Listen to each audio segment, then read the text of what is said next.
Since medieval times, the Jewish people have been considered a race of magicians.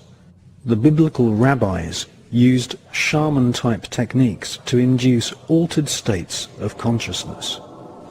Fasting, flagellation, and burying oneself up to the neck were all techniques used to prepare the rabbi-magician for a battle through the 7 portals of the Kabbalistic Tree of Life, where they would eventually meet the supreme deity in a realm called the Merkaba.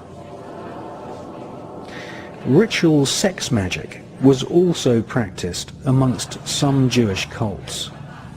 Many temples had holes in the walls so that rabbis could ritually sodomize a prostitute, a young man or a boy, and invoke the fallen angel Raziel as they reached sexual climax. The word sodomy is derived from the name of the biblical city of Sodom, in which sex magic and also blood sacrifice were widely practiced. A strange version of vampirism, or blood drinking, is still practiced to this day by many rabbis, who suck the blood from the freshly severed foreskin of newborn babies. In the halacha, in Yeridea, that's the second section of the 4 sections of halacha called the Shulchan Aruch, the set table.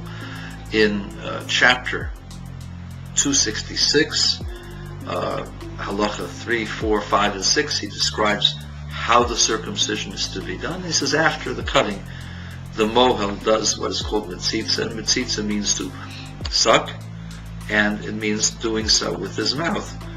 You have to have a quick suction action, you have to have more pliability. So saliva is not a bad thing. Saliva has elements of cleaning, of antiseptic elements within it, and the other part of it is that the suction process of the mouth is quicker, more pliable, and it's more exact and works much better. For centuries, when a Jewish baby boy is born, the ancient ritual of circumcision is performed. Religious leaders, known as moils, also engage in something controversial during the bris. In a practice known as Metzitza Bepeh, or just MBP, the moil actually uses his mouth to suck the blood from the infant's penis after he cuts off the foreskin.